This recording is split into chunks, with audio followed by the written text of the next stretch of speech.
السلام عليكم ورحمة الله وبركاته. دمان حنكا كان سلام يا دمان انت اسلام كا لغة الصومالية كواتا شمال كستا دوكا جوغي شنطة غضبة أنا هو دكتور جامع عبد الله الرجال. waxaan ku baaqayaa dhammaan xarumahayga laga bilaabo Nairobi, Xamar, Galkacyo, Garowe, Boosaaso, Laascaanood, Marqaan dhammaan waxaan ku amrayaa inay qiimo dhimis aan soo saaray inuu sameeyo qiimo dhimis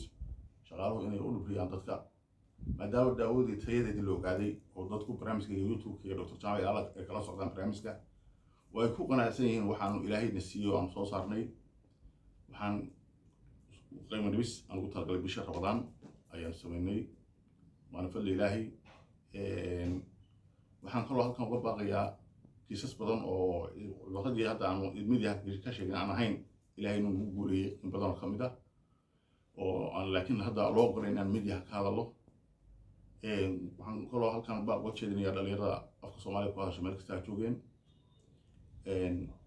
تلاقي كي عم سيني أو هاب هذا السيد اللي على تشوشيا diinta islaamku ma ogola siigada culimada weydiiya markaan niraan bahasha joojiyo wuxuu ku leeyahay dee guurkan oo guurkan ugu qaali war dee guurka gabdhihi waa fududeeyeen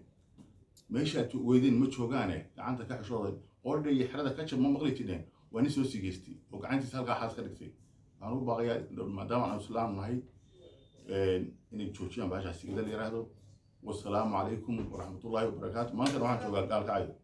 bilaahi tawfiiq Soomaali weyn meelaha joogtaan Boomay maxatriba gacmo furan dhawaan waxaan ka sameeyaa xarun baydhabo iyo meesha la yiraahdo